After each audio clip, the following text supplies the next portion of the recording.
Vamos meditar na Palavra de Deus com a Núbia Siqueira. Olha, e eu gosto muito dessa palavra. Gosto demais desse texto aqui. Então, eu espero que a gente consiga ir além do que tudo que eu já falei. Eu costumo falar desse texto muitas vezes. Eu já fiz vídeo, já escrevi, mas eu tenho certeza que o Espírito Santo tem muitas outras coisas para falar. Vamos lá, 26, né? E o anjo do Senhor falou a Filipe, dizendo: levanta-te e vai para o lado do sul, ao caminho que desce de Jerusalém para Gaza, que está deserta. O anjo do Senhor aqui, você vai ver nesse texto, do 26 até o 40, eu acho que tem 40, vai até o 40, você vai ver o anjo do Senhor, você vai ver o Espírito Santo, porque tem um momento aqui que fala do Espírito Santo, e nós podemos ver também em ação Filipe. Então são três agentes com o mesmo propósito, que é levar o evangelho àquele eunuco. Então, nós temos o anjo do Senhor que aparece no primeiro momento, nós temos o Espírito Santo que está trabalhando em conjunto com o anjo do Senhor, e nós temos Filipe. Então, é uma trindade, digamos assim, são três instrumentos para um único propósito, que é alcançar uma única alma. Muitos sermões, ensinamentos de Jesus foram falados para uma única pessoa. Por exemplo, o novo nascimento, João 3, ele falou com Nicodemos, uma única pessoa, e à noite, um horário fora do convencional, né? Não era Jesus não estava ali no meio da multidão pregando e alguém o abordou. Não, era à noite, não era comum alguém procurar ter algum encontro, alguma conversa à noite. Jesus falou com a samaritana. O Senhor Jesus foi a Gadara se encontrar propositalmente com o endemoniado de Gadareno. Então a gente nunca pode achar que uma tarefa é pequena, porque aos olhos humanos ela é, né, assim, mas só isso? Não existe só isso para Deus. Tudo é muito especial. E Filipe tem esse discernimento. O interessante aqui da parte de Filipe, que o anjo chegou e falou logo para ele: levanta e vai. A intimidade que Filipe tem com Deus faz com que ele perceba que aquela é a voz de Deus. Quando nós não temos intimidade com Deus, nós temos dificuldade de entender quando ele está falando. Nós não percebemos o que ele está querendo dizer. Por exemplo, quando nós conhecemos muito uma pessoa, a sua voz é familiar. Você reconhece a voz dessa pessoa mesmo no meio de muitas outras vozes. Você conhece o estado de espírito daquela pessoa pela maneira com que ela está falando. Filipe estava aqui, nós estamos aqui na sequência de um acontecimento entre dois Simões, né? Está lá Simão Pedro e Simão o Mágico. E depois daquele acontecimento todo, você vê que há um desfecho, que Pedro e João voltam para Jerusalém, e Filipe está ali, continua o trabalho. Mas de repente, e sempre é assim, Deus não manda uns arautos, uma comitiva para anunciar que ele vai falar conosco. De repente ele fala, num momento comum, trivial, você pode estar envolvido em alguma atividade e vem aquela direção. O Espírito Santo nos visita. E aí, se não há essa familiaridade com a voz, você não vai perceber que ele está falando.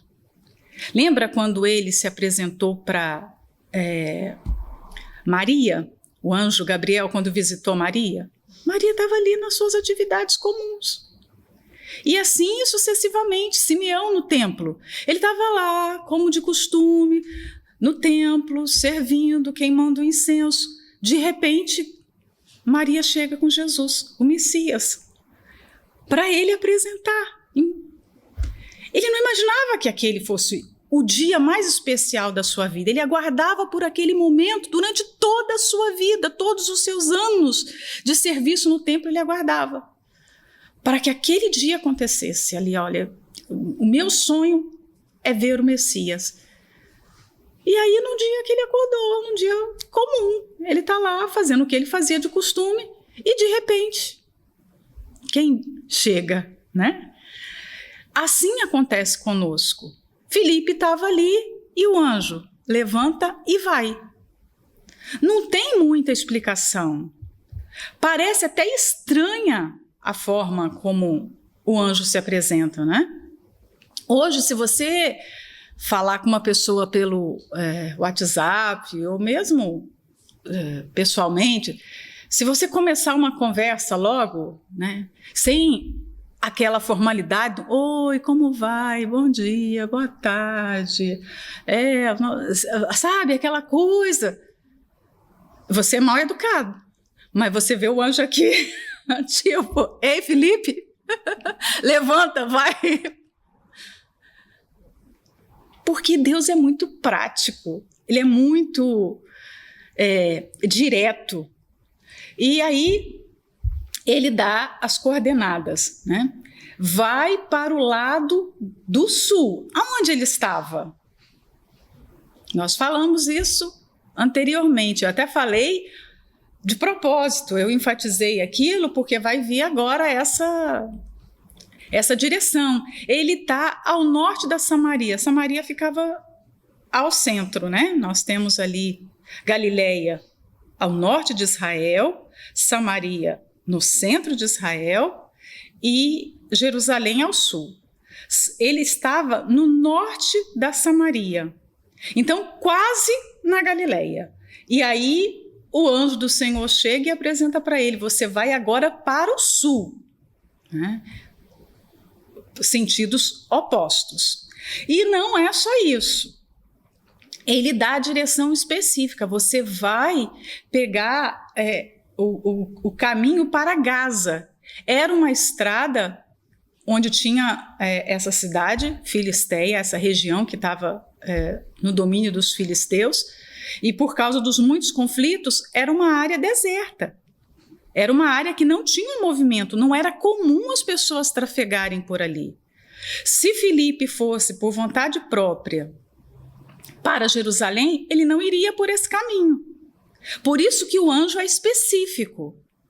Você vai se levantar, você vai agora, você vai para o sul e você vai por essa estrada.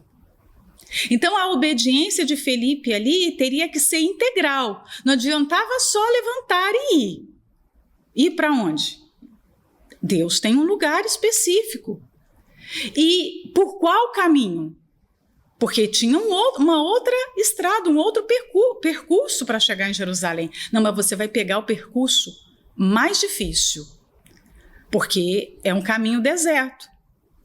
E aí todo mundo enfatiza que Filipe não questionou. Realmente, é muito legal. Ele não colocou nenhuma objeção, nenhuma dificuldade.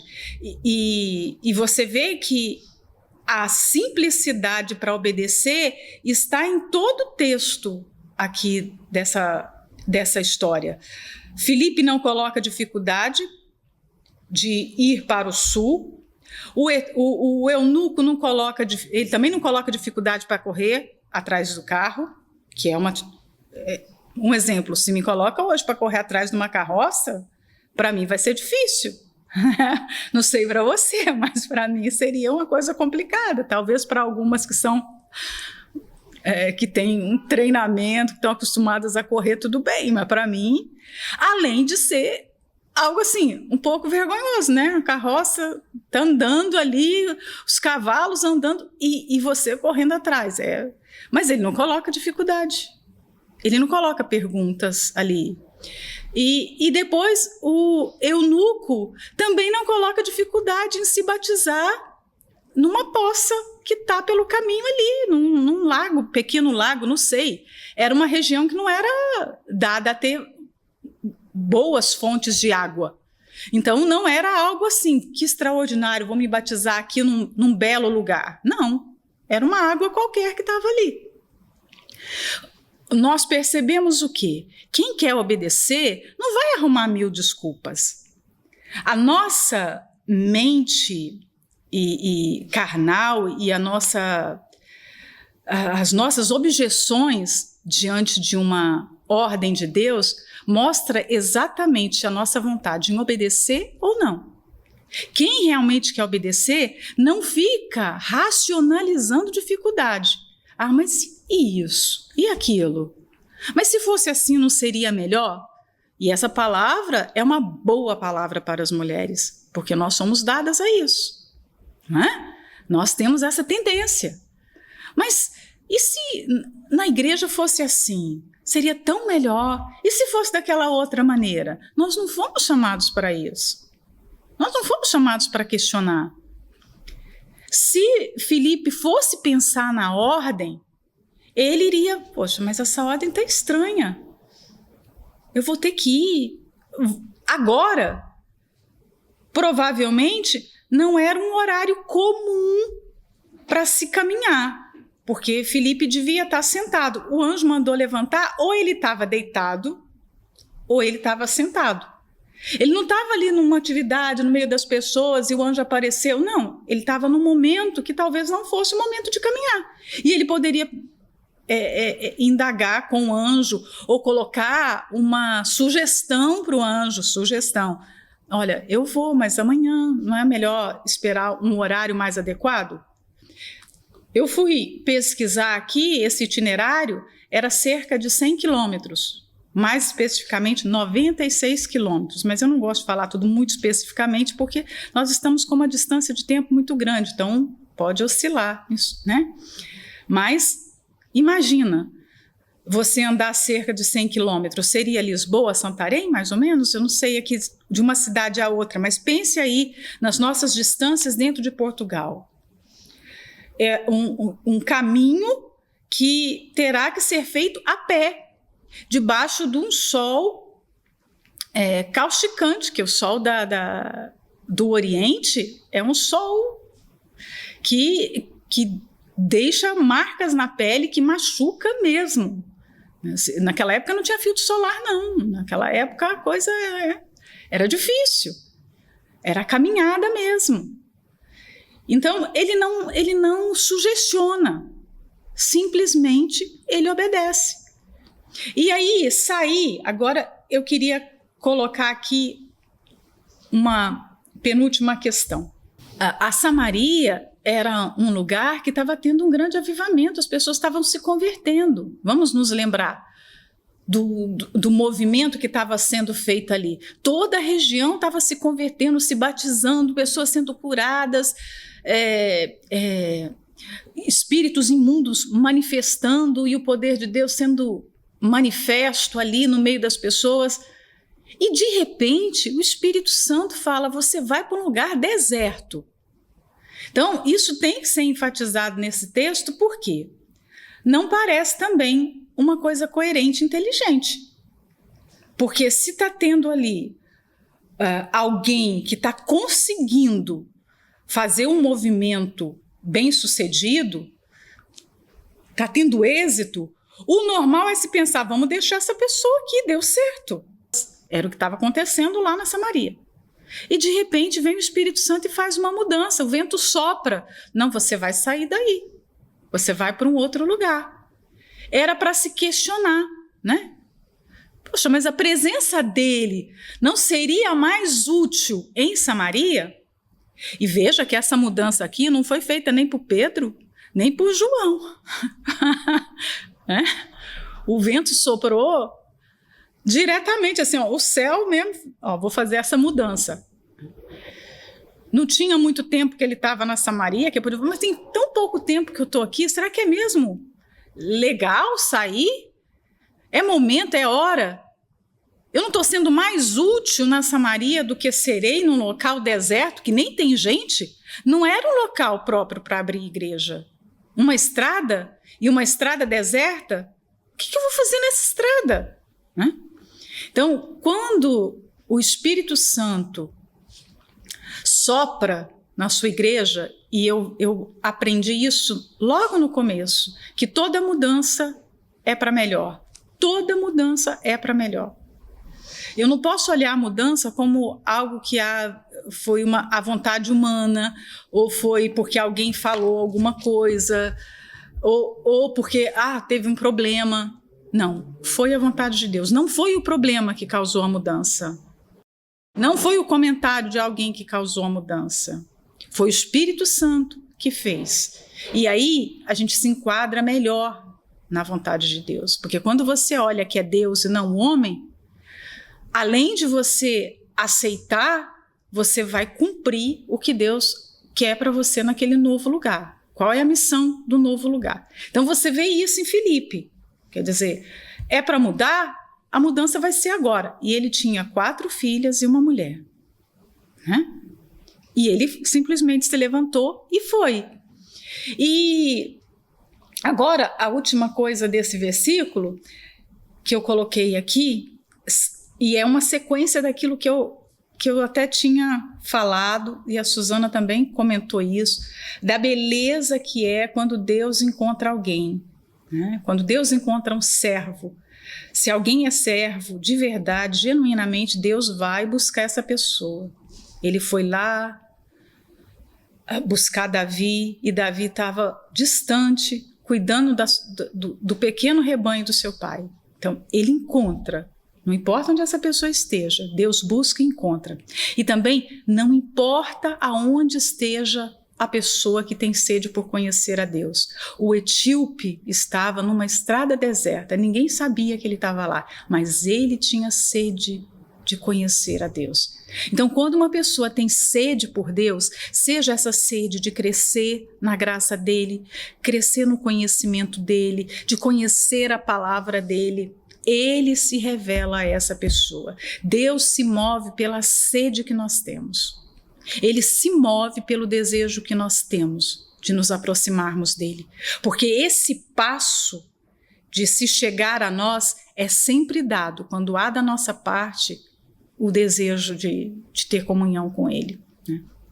Então, Deus envia o anjo, o Espírito Santo e Filipe para buscar e para salvar o etíope. É assim que Deus trabalha no mundo inteiro.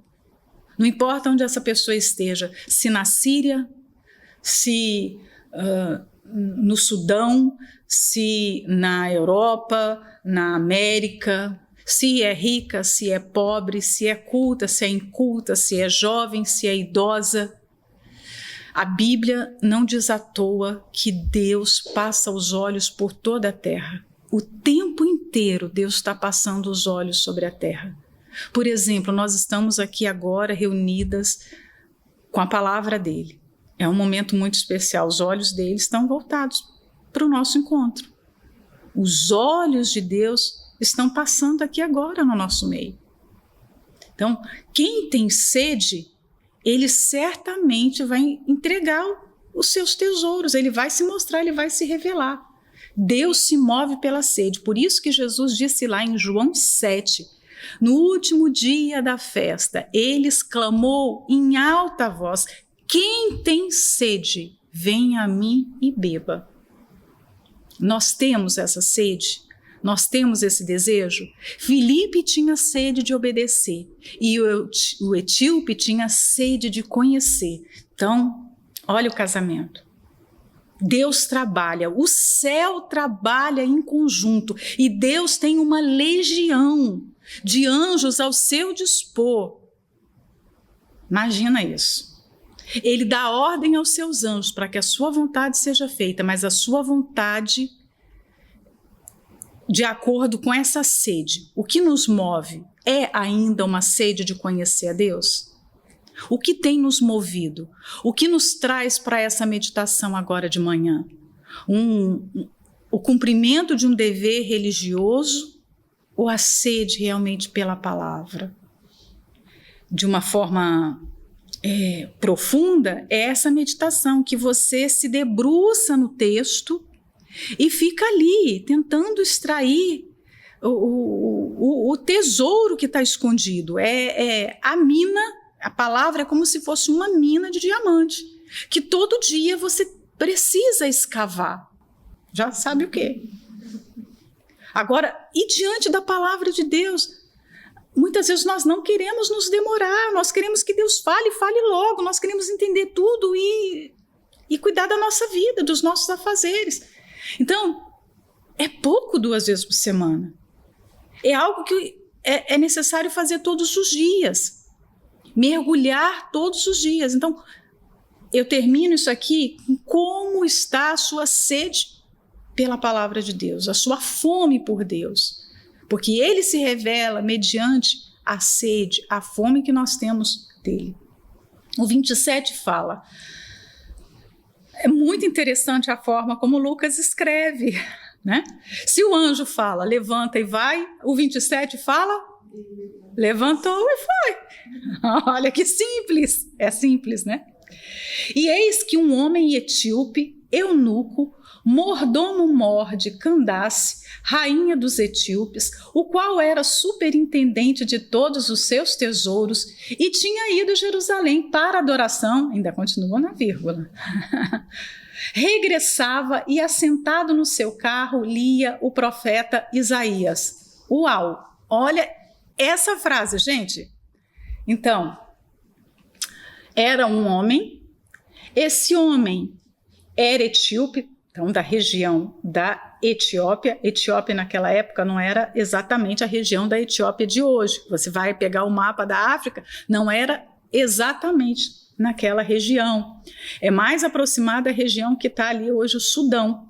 Era a parte sul ali do Egito toda.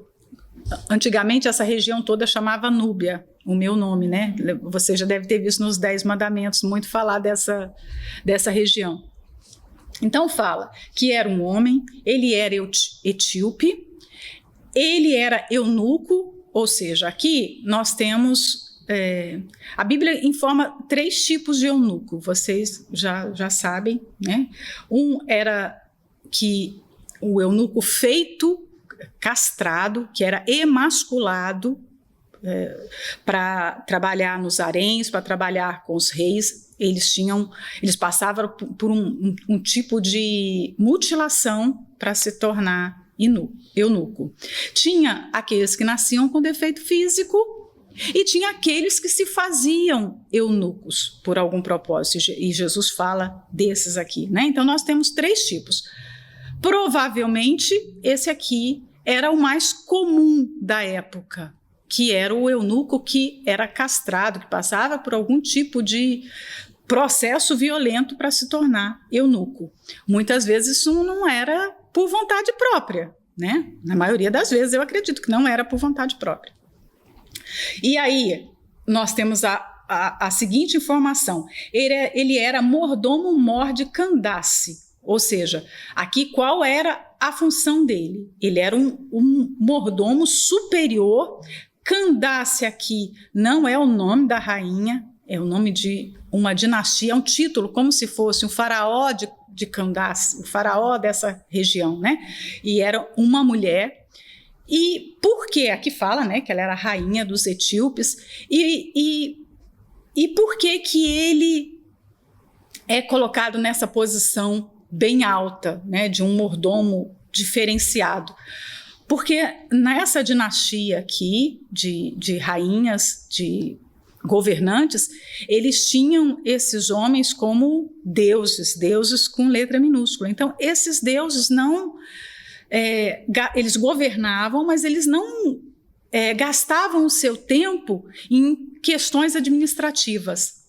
Então, esse etíope aqui era aquele que comandava todas as finanças, o palácio, o reinado dessa rainha aqui. Então era um homem, um oficial extremamente importante. Era o mais alto oficial desse reino. Lucas coloca essa informação para que nós possamos entender realmente quem é essa pessoa. Normalmente a Bíblia não traz uma descrição tão pormenorizada como essa. Aqui está muito detalhado, não é? Você tem todas as respostas do eunuco aqui. E aí tá, ele era um mordomo-mor, e qual era agora o que ele fazia com esse cargo? Ele era superintendente de todos os seus tesouros, ou seja, ele cuidava de todo o dinheiro no reino.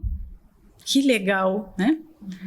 Uma pessoa que está num cargo de confiança, que detém o dinheiro de todo um reino. Imagina, o dinheiro de um país rico que está na mão de uma única pessoa. E aquela pessoa é temente a Deus. Porque normalmente quem ocupa cargos, altos cargos, no poder executivo, no poder judiciário, são pessoas arrogantes, que muitas vezes buscam regalias e benefícios para si, que tiram proveito do cargo que tem. Mas aqui você vai ver um homem que está no mais alto cargo e é um homem cheio de desejo de conhecer a Deus, um homem humilde, porque você vê humildade em todas as falas do eunuco, né? E agora, olha a outra informação. Ele tinha saído da cidade principal ali, onde estava o palácio, onde ele trabalhava, e ele tinha ido para Jerusalém para adorar. Ele não foi lá. Lucas não fala aqui, ele foi para resolver negócios do reino. Ele foi especificamente para adorar. Aí você fala assim, mas como? O eunuco era um negro, você vê aqui, ele era um negro que morava na África e era castrado. Então nós temos aqui 3 situações diferentes. A África é um continente que está longe de Israel, né? Nós estamos com continentes separados. Nós não estamos ali dentro do mesmo continente. O templo está num continente e ele mora num outro continente. Aí as pessoas podem pensar assim, mas só os judeus poderiam estar ali no templo. Um asiático, um índio, um negro, não. O templo era uma coisa específica para os judeus. Não, você vê aqui alguém de um outro continente, de uma outra raça, e alguém que, pela lei mosaica, que Deuteronômio 23 fala, que o eunuco não podia entrar no templo. Então, nós vemos aqui um homem que é um convertido ao judaísmo que ficava na porta. Ele tinha tanta sede que ele saiu lá do seu país, foi para Jerusalém para adorar e adorar na porta. Eram os prosélitos de porta, aqueles que não entravam no templo. Ele provavelmente passou pelo processo de conversão ao judaísmo. A gente pode imaginar que a palavra, não vou dizer nem a palavra, mas o conhecimento do Deus de Israel possa ter chegado na Etiópia através daquela rainha. Lembra que foi visitar Salomão? O nome dela? Rainha de Sabá. Ela foi visitar Salomão e ficou encantada, deslumbrada com tanta riqueza. E Salomão mostrou o reinado dele, ela viu a sabedoria dele, e aquilo tudo era atribuído ao Deus de Israel. Então ela voltou para sua terra falando do Deus de Israel. Pode ser que ali tenha acontecido um movimento de conversão ao judaísmo da época, né? A gente não sabe como é que esse eunuco se converteu. Fato é que a palavra chegou lá de alguma forma e ele passou por esse processo de conversão. E aí você pensa, alguém que tinha tanta sede, que olha, eu não posso entrar, eu não posso participar como os demais participam, mas eu aceito ser um convertido que fica aqui à porta. Só a porta que eu posso ficar? Eu vou ficar. Então ele foi com uma carruagem, não era comum as pessoas andarem de carruagem naquela época, né? Só os importantes, as pessoas andavam a pé. A única vez que fala que Jesus subiu num animal, que ele caminhou sobre um animal, foi na entrada a Jerusalém, ali quando ele estava entrando na última semana, a semana do sacrifício. De resto, ele andava a pé, as pessoas comuns andavam muito a pé. Se elas tinham uma condição melhor, elas andavam no lombo de um burro, de um camelo, né? Se ela tinha condição. Se ela era realmente muito importante, como os romanos de alta patente, andavam em carruagens, né? A carruagem antigamente era como uma carroça hoje, né? Assim, não era uma coisa tão sofisticada como nós imaginamos para os nossos dias. Então ele se destaca com oficiais, com a sua guarnição, é um pelotão que vai com ele, porque ele é um homem importante. E aí você vê aqui a obediência de Filipe cresce, né? Filipe deixou Samaria, Filipe foi para esse caminho, e nesse caminho ele entendeu, porque eu creio que a única coisa que estava acontecendo naquele caminho era aquela comitiva passando, não tinha mais nada ali, né? Então, ele viu que Deus agiu com propósito, mesmo sem entender. Nós não entendemos, gente, e isso faz parte do plano de Deus. Por que é que nós não entendemos? Porque nós não andamos por circunstâncias visíveis, nós devemos andar por fé. É uma exigência para o servo. Você anda por fé. Nós não andamos, não é? Tem um texto bíblico que fala, nós não andamos por vista, nós andamos por fé. E aí, Filipe, sem entender nada, obedeceu, foi para a estrada, né? E viu, olha, tem um propósito aqui, afinal, essa estrada não é tão deserta assim. Tem alguém que está passando por aqui. E o etíope regressava do templo, ele foi para adorar. Mas ele regressou ainda com aquela insatisfação, ou seja, ele continuava com sede.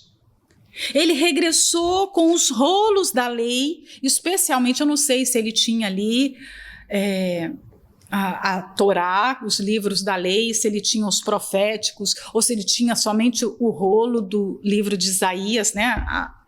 A Bíblia não tinha essa composição como nós vemos hoje, eram rolos separados, né? Então pode ser que ele tinha apenas o rolo do profeta Isaías. E ele voltou com a mesma sede com que ele tinha ido, porque, querendo ou não, ele foi e encontrou um ritual religioso. E religião não mata sede. É a mesma coisa de você estar com muita sede e você toma café. Você continua com sede. Café mata a sede? Né? Então, é o que aconteceu com ele. A religião não satisfaz a necessidade da nossa alma.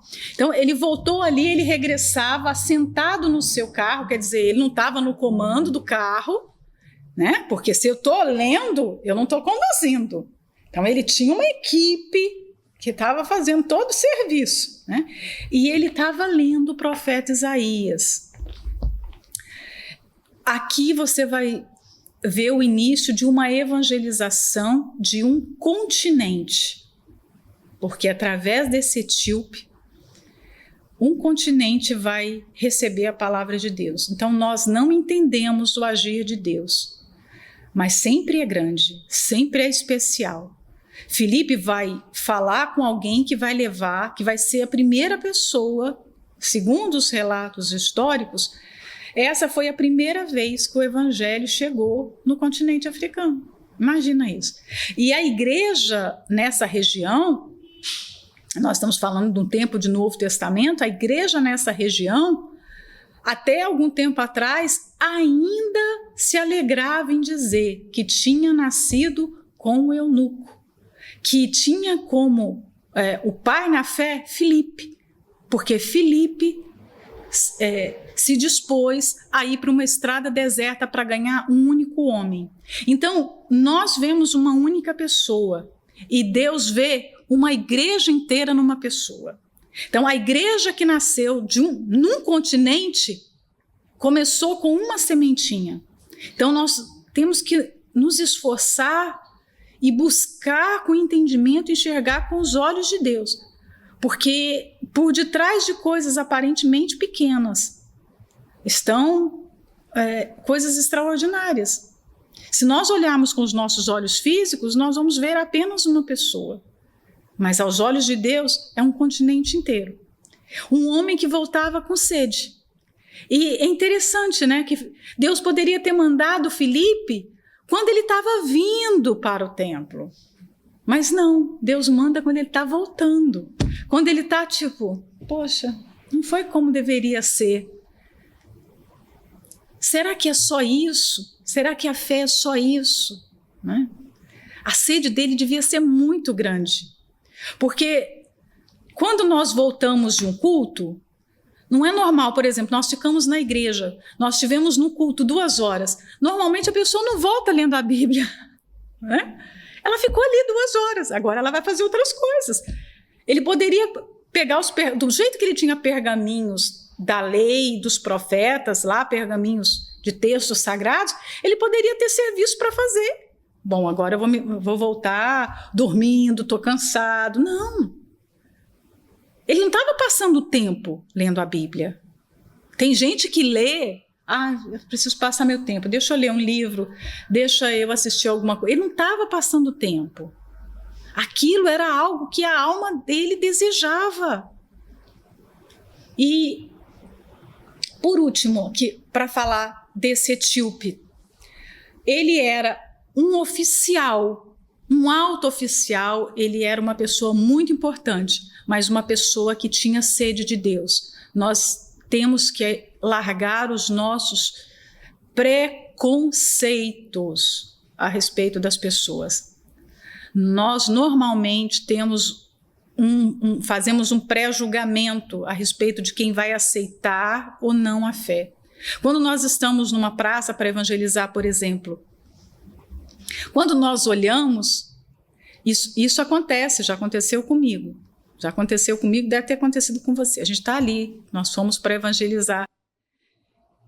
E nós temos opções de pessoas. Para quem eu vou entregar esse folheto e conversar, tentar começar uma conversa? Nós fazemos as nossas idealizações de quem é a melhor pessoa, de quem vai aceitar. Nós olhamos para o rosto, nós olhamos para a roupa. Eu vou até aquela pessoa, né? Eu acho que ela está... não, aquela ali não, ela está correndo, ela está... Não vou... E até para evangelizar nós precisamos ter essa sensibilidade para ouvir a Deus. Porque senão a gente vai chegar ali na estrada, mas nós não vamos saber o que fazer na estrada. Muita gente está perdida na estrada. Já saiu de Samaria, está na estrada de Gaza, mas não sabe o que fazer. Está olhando e pensando, e agora? Eu vou ficar sentado aqui, eu vou esperar, o que eu faço? Deixa Deus escolher, deixa Deus dirigir, deixa Deus falar. Vamos ser íntimas dessa voz que o tempo todo quer falar conosco. Ali estava um homem que ninguém por si só, por vontade própria, iria evangelizar. Se eu estivesse naquela estrada, eu não iria pensar em parar uma carruagem para conversar. Ou você tem coragem, de repente, hoje uma carruagem seria um BMW do último modelo. Eu vou parar eu vou parar aqui a comitiva do presidente. Quem faz isso? Eu vou parar a comitiva do primeiro-ministro. Aqui o nosso primeiro-ministro, Antônio Costa. Não, eu vou parar a comitiva dele. Não, a gente não faz isso. Então, às vezes nós pensamos que determinadas pessoas têm sede e outras não têm sede. Nós não podemos fazer esse julgamento. Nós não conhecemos o íntimo das pessoas, nós não conhecemos o coração das pessoas. Deixa Deus mostrar. Deixa Deus indicar, apontar. Vai nesse aqui. Eu já fui em pessoas erradas, com certeza. Com certeza, ao longo desses anos todos, a carruagem deve ter ido embora e eu perdi a pessoa. E você também deve ter perdido. Por quê? Porque você fazia ideia que era essa, e não era, era aquela. Já pensou? Uma outra característica do etíope, ele reconhecia a sua ignorância. Ele estava lendo, você vai ver aqui embaixo, mas ele não entendia o que ele lia. Então, por isso que eu digo que ele era humilde. Normalmente, quando a pessoa ocupa um alto cargo, quando ela é importante, ela quer mostrar que ela é conhecedora de tudo, que ela sabe tudo. Ela não quer mostrar a sua fraqueza. Eu não sei isso, eu não entendo isso. Ele era humilde, ele era um homem humilde. Então, até pessoas ricas, importantes, conservam isso dentro de si. Por mais que aparentemente elas nem demonstrem. Mas há pessoas importantes que são humildes, que reconhecem. É difícil? É. Mas há, né? Deus está querendo mostrar para a gente isso. E um outro ponto. Ele é um oficial que pede ajuda para alguém socialmente inferior a ele. Filipe era um desconhecido. E mesmo que ele conhecesse Filipe, Filipe era alguém inferior. Quem era Filipe? Diante de um alto oficial de um governo, quem era Filipe? Mas o etíope aqui, o eunuco, ele não olha para a posição social e ele aceita ajuda. E depois, um último ponto a respeito dele. Ele é alguém que, quando recebe a palavra, se converte genuinamente. Então, ricos também podem se converter, intelectuais podem se converter. Filipe estava pregando na Samaria para pessoas aparentemente pobres, simples, não é? Porque é uma região ali que era menos favorecida do que a área de Jerusalém, que era uma área de pessoas da elite, aristocratas, que tinham um poder aquisitivo muito maior do que o povo da Samaria. Então, Filipe é alguém que está pregando. É gostoso estar com pessoas simples. Eu também gosto muito. Quanto mais simples é o lugar, mais à vontade você fica. As pessoas não estão ali olhando se você está falando errado, se a conjugação do verbo foi errada, se o pronome foi errado. Não, as pessoas não... Mas quando você está falando com uma pessoa mais importante, você já tem que... Poxa, essa pessoa conhece bem o português, então eu não posso derrapar aqui no português, não é? Essa pessoa tem uma cultura. Eu não posso ser raso, porque se eu falar qualquer coisa... Mas Filipe é essa pessoa que se deixa ser usada para pregar para gente de todas as classes. Então, é possível o mesmo pastor, a mesma esposa, o mesmo obreiro pregar para pessoas de diferentes classes sociais. Ele é um rico e um rico que se converteu. Aí você fala assim, mas Jesus disse que é mais fácil o camelo passar pelo buraco da agulha. Então, eu sei, mas... Nós temos aqui um único caso, tá certo? Que você não vai ver altos executivos se convertendo o tempo todo na Bíblia, altos oficiais, mas acontece. É preciso ter olhos para enxergar isso e semear a palavra. Às vezes você vai evangelizar, você vai falar de Jesus, pode ser que aquela pessoa não se converta, mas você fez a sua parte de jogar a semente. O 29 fala, e disse o Espírito... Antes era o anjo do Senhor, lembra? Agora você vai ver que é o Espírito Santo, com letra maiúscula aqui. Chega-te e ajunta-te a esse carro. Olha como a ordem vai vindo de maneira progressiva, né? Deus não fala tudo de uma vez, ele vai falando paulatinamente. Por isso que você precisa estar em sintonia com ele, que é como o rádio. Se você mexe um pouquinho no dial, ele vai sair da sintonia. Você já não consegue mais ouvir o que está sendo falado ali na rádio. Então, tem que ter uma sintonia muito afinada entre nós e o Espírito Santo. Porque agora ele está na estrada. Bom, cheguei ao lugar, mas agora eu preciso saber como é que eu vou fazer essa obra, como é que eu vou agir? E aí vem a direção. A obediência de Filipe é o tempo todo crescente. Ele obedece para sair, ele obedece para ir, ele obedece para chegar exatamente no mesmo caminho, e ele obedece agora para chegar ao carro, né? E para chegar, junta-te esse carro, ele teve que correr, né? Aí entra que ele já tinha andado 96 quilômetros e agora ele tem que correr. Quantos metros ele correu? Não faço ideia. Pode ter sido um curto percurso, como pode ter sido longo.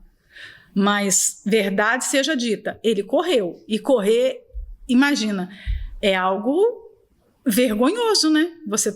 Se alguém está olhando ali, imagina os oficiais olhando, tem um homem aqui, que louco é esse que está correndo atrás da nossa carruagem, né? O 30. E correndo Filipe, ouviu que lia o profeta Isaías e disse: entendes o que lês? Eu gosto demais dessa última parte desse versículo aqui. Entendes o que lê? É uma boa pergunta para todos os cristãos. Porque se de um lado eu tenho pessoas que não leem, infelizmente, nós estamos num tempo de cristãos extremamente preguiçosos, além de preguiçosos, extremamente desinteressados com a palavra, né? Não leem muito pouco da palavra. Nós também temos um outro problema, as pessoas leem e não entendem o que leem. Filipe fez uma pergunta que nós temos que fazer para nós todos os dias. Você lê a Bíblia e depois que você leu, você entendeu o que ela está falando? Porque Deus não nos deu um livro que é impossível a compreensão dele. Aqui nós chamamos de palavra de Deus, ou seja, aqui é a boca de Deus. Tudo que está aqui é Deus, como Paulo disse lá a Timóteo, toda palavra é inspirada por Deus, ou seja, tudo que está escrito aqui saiu como um sopro da boca de Deus. O inspirada, ela veio de dentro de Deus. A palavra, isso aqui é algo que é a essência de Deus, porque veio dele. Representa ele, a representação palpável de Deus nesse mundo é a palavra. Por isso que o diabo não pode destruí-la. Você vê que ele tentou ao longo dos séculos e não conseguiu, e não vai conseguir, né? Então, isso aqui é como um oxigênio que nós precisamos, todos os dias, a cada momento, a cada instante. As pessoas estão preocupadas aí com muitas coisas, com o mico-leão dourado, com as sequoias gigantes, com os corais, mas quem se preocupa? Quem se atenta a esse oxigênio para a alma aqui? As pessoas estão preocupadas com a camada de ozônio, tudo coisas que dão benefício para o corpo, para a vida nesse mundo. A única coisa que é benefício para a alma é a palavra de Deus. Mas quem se atenta para isso? Então, poucos são os que leem, mas menos ainda são os que entendem o que lê. E nós não devemos ficar chateados. Filipe chegou para o eunuco, bom, legal, você está lendo Isaías, que ótimo. Não, você está entendendo o que você está lendo? Quando alguém for frontal e se dirigir a você assim, o que você está fazendo com respeito à palavra de Deus? O que você está entendendo da palavra de Deus? Não fica triste, não. É Deus cuidando da sua alma. Filipe aqui foi direto. Você está entendendo o que você está lendo? Nós precisamos entender o que nós lemos. A vida hoje está rasa demais. Como eu disse a respeito da meditação, a falta de meditação na palavra, a falta de sede pela palavra está formando pessoas superficiais demais. Agora, eu não posso ter sede por você, eu não posso ter amor pela palavra por você. Ninguém pode. Isso é algo estritamente individual. Qual o futuro? Qual o destino de gente que vive assim? Nós temos visto todos os dias coisas ruins acontecerem com pessoas que não têm sede, que não têm fome. Quando uma pessoa não tem vontade de comer, quando há inapetência, o corpo está doente. Então, quando a alma não tem fome, é um triste sinal de doença. É doença espiritual. Essa pessoa está com problema espiritual. Admita ela ou não. Há um problema espiritual. Então, não se irrite com quem chegar para você e falar assim: você está lendo a palavra? Você está entendendo o que você está lendo? O que Deus está falando com você? O que Deus tem falado com você? E não tente enganar. Tem gente que está contando experiência de 3 anos, 5 anos atrás. Gente, o que você viveu não sei quantos anos atrás serviu para aquele ano. Filipe tinha vivido uma experiência com o povo da Samaria e agora o Espírito Santo o levou para viver uma outra experiência com o etíope. E você vai ver esse capítulo terminando e ele vivendo experiências com o povo lá da Cesareia.